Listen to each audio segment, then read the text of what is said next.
If you have a car that's in your blind spot and they've put the blind spot on the LED, when I engage FSD, you're going to see those lights on the side. They're actually going to start changing color. And in sports mode, so the more you press down on the accelerator, the more red light you get. This piece right here is what we actually need. It plugs in just like this. Like I said, if you've not done this before, it's actually a lot easier than it looks. Yeah, I wish Tesla would pick up the idea from it. I do believe that is absolutely needed.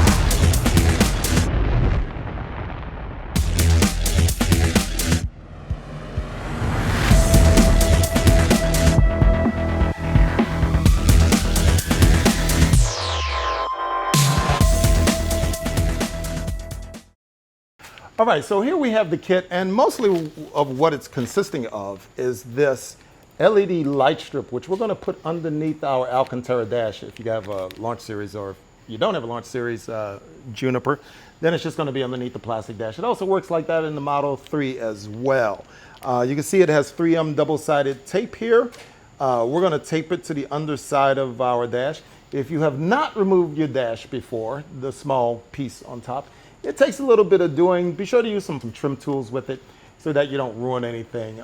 Don't catch your air vents. Be sure you're actually pulling up on the actual dash itself. So that's what I'm going to do here, and we're going to fish this through, and it's actually going to go down into the side panel down here in the car on the passenger side. It's actually a lot easier than it looks. So let's go ahead and get to it now and see how to get it installed. All right, so the first thing we're going to do, I'm going to go ahead and remove our trim pieces that we need to pull. Like I said, if you've not done this before, this is very hard to pull up out of these clips. Be sure you don't catch your vents right here. Don't mistake your vents for places where you pry, please. These clips come out of these holes right here. And this is as far as you need to come. You don't need to do any more than this. It works like this on the Juniper, and it works like this on the 3 as well. The second thing that we're going to take off is this side panel right here. So we're going to stick our pry tool in there, and we're going to pull the clips out. There we go. There we go. I'll pull that out. We're going to open this up, pull this piece off just like that, and we're going to set it aside. Then we have a clip that we're going to remove. This clip right here, this one right here. And it's one of those safety clips. So we just need to start it out just like that. Get our trim tool right around there. There we go. We're going to pull that pin. That pin comes out, and we're going to set it aside for now. From here, this whole thing can now pull, and we're just going to pull straight back on it, and you'll hear the clips come loose as we pull on it. And we just need access right down here at the bottom. And this whole thing will be able to come up. Got clips down here too. There we go. That's what we need right there. This is okay, so there's a difference between this and the installation video. This piece right here is what we actually need. This is our ODM port here. And we're going to use a pass-through that comes in the kit that we're going to plug into this right here. In the installation video, I believe it's located somewhere down here, but in here, in the Juniper, this is where the port's located. So it's in a slightly different place. Don't be freaked out by it. So here's our ODB pass-through that we're going to connect down into the ODB port. We're going to plug this port right into the empty port, into the female port. And it gives us an extra female port here. This is for any other accessory that you may wish to plug in later. So this one is going to be left empty. This is the part we're going to plug into. And then there's another pass-through for the power here, which I'll show you where that goes in just a moment. So let's go ahead and plug it into the ODB port. I'm going to go ahead and plug this in just like this. You hear it click. That way you know it's in. Like I said, this part is going to stay open. That's for future use if we have it. So we're just going to tuck it away someplace back here. This part, however, we're going to put right here. This is the power pass-through. So we're going to press this clip down and then pull this out. We're going to plug it into our pass-through here, just like that. And then we plug the whole thing in right here. Now that we've done that, you can see our control module, well, it was lit up there just a moment ago. We're going to go ahead and test the lights out. You see this USB-C module here. We're going to go ahead and plug our lights in and test it out. So this is the USB-C cord that came with the kit. It plugs in just like this. And eventually it's going to run up to our LED strip. And we can see our LED strip is lit up. So we know our LED strip actually works. So we're just going to go ahead and unplug that. Now that we have tested out our LED strip, now all we have to do is take our USB-C cord that we plugged in, and we have to run it up to the dash. But in order to do that, we need to use our fishing line first. And this is a little bit of a tricky part. I'll try to give you a step-by-step on this in order to make it as easy as possible on you on this one. Once we have our dash up, if you look over here, you see here are your vents. There's a vent here and there's a vent right here. On the second vent, there's a little gap. In this gap, it's gonna be, I don't even think I can show you on camera, but what we're gonna do, we're gonna run this wire and it's gonna go through here and it's gonna go down and it's gonna come out here. And in order to do that, if you follow exactly where I bring this piece of plastic strip, you'll understand how to put it down. So I'm gonna go parallel to the dash and to the side, and I'm gonna push down on the strip. I don't have to shove it. There should be a gap there. You're just gonna feel for the gap. When you hit the gap, you know you've got it right. And you just push down into the gap. There should be little to no resistance. Yep, that's it. Got it. You can see where it comes out over here. Quite frankly, it takes a little practice doing this, but I promise you, there is a hole for it to go through. You just got to make sure you go sideways. You don't have to force it, but you do have to feel your way around. So if you mostly go lateral here, you'll be able to do it. So what we're going to do, we're going to take this and we're going to take a little bit of tape the wire off, and we're going to pull it back through. So we're going to take the end of our cord with the USB-C and we're going to tie it to our fish line here. Won't take much because this is a really short run for it. And then we just pull it back through. There we go.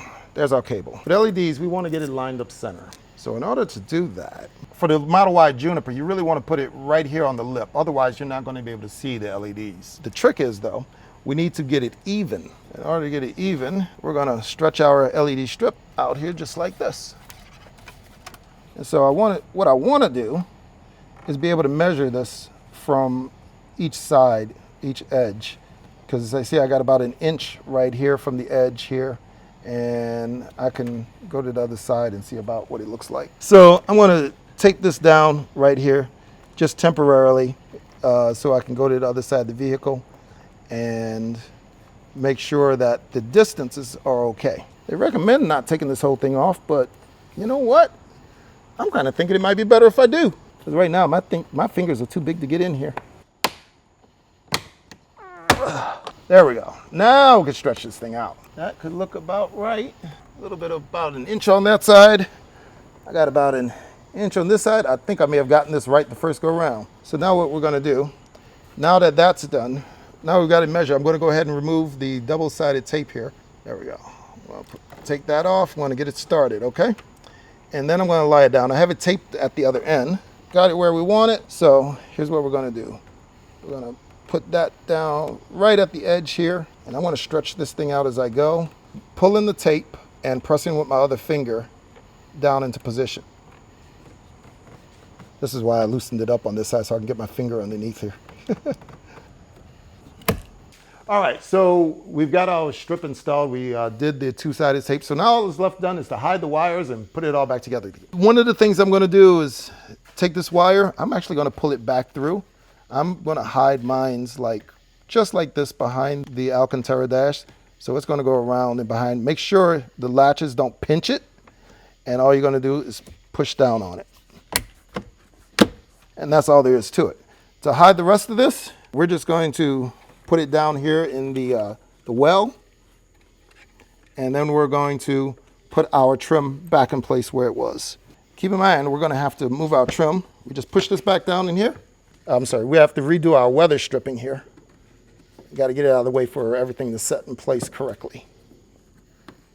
There we go. Now we can put all of this back into place. All right, we're pushing the pin back in. All right, there we go. Got our panel back on. Now, a few things that you should know before you go ahead and activate it, because right now we're gonna show you how to actually utilize them and show you what everything means. While the vehicle is stopped or in park, that's when you get to set the options. Now, the way that you do it, you would take the right scroll wheel on the steering wheel and you just rotate it up and down. What that will do is change the colors of the LED strip.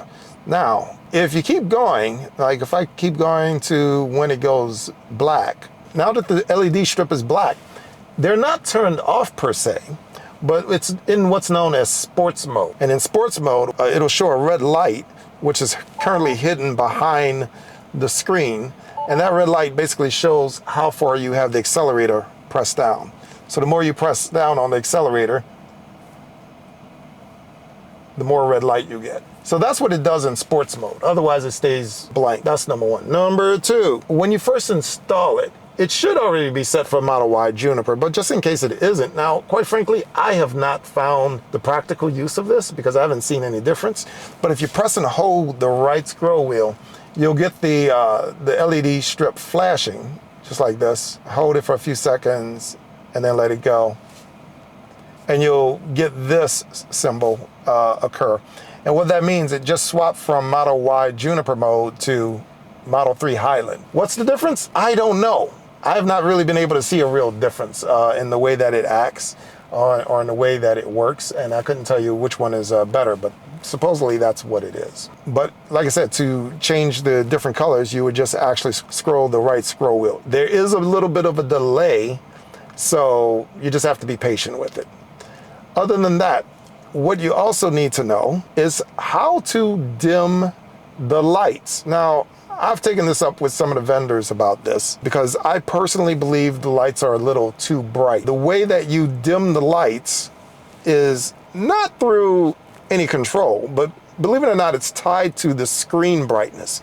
So you're gonna go here to the display, and right now I have it set at 10%, but you just gotta take that down to 0%, which dims the light, which is great, but now the screen is more dim than what I personally enjoy. I don't think that's the best way to do it. I think it should be tied to the accent lights personally, and that way it would match the accent lights, but for right now, that's not how it operates. It's currently tied to the screen brightness. Now, having said that, let's look at the light strip itself. On each side of the strip, there are colored lights that will change on the side of the strip depending on what's happening with the vehicle at any given moment. For instance, if I turn my right turn signal on, you're gonna see the right side of the strip blink green to let you know that it's turning.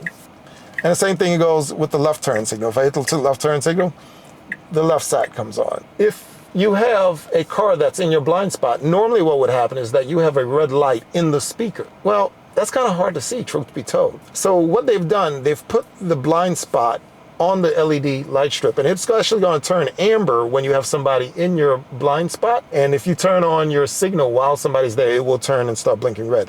Also, when you get out of the car and there's a car approaching and you open the door, the light strip will also turn red as well.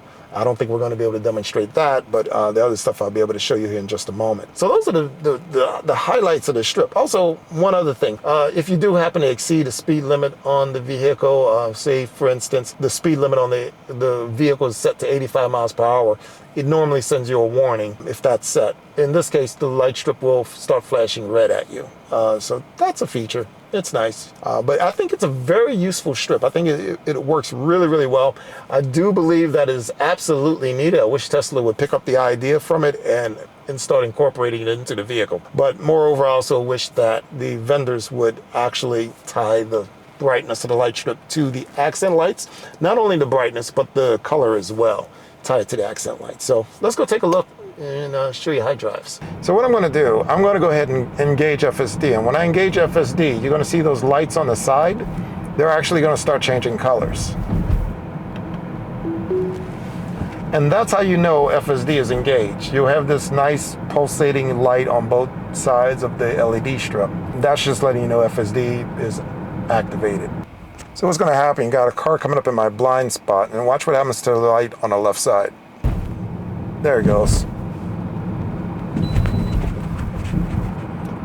Yeah, but so the system is smart enough to know that, hey, you're sitting at a light, therefore, you're not going to get a blind spot warning. The moment you start moving, that's what a blind spot warning looks like. And if I were to put my signal on, it turns red. Then as soon as he moves out, it turns green. So there you have the LED hazard lights. They're actually a really great addition to the vehicle. And I really do believe they add a measure of safety that Tesla should have put in the vehicle. It makes the blind spot warning really obvious, and it makes their turn signals very obvious as well. So Don't hesitate to put these in there. It's very simple, doesn't take very long to install, and as I said, it does enhance your safety. Don't forget to look in the description below to see how you can get a great discount on this particular product, other Tesla accessories. Like and subscribe and comment below and let me know what you think. And we'll talk to you again soon. Peace.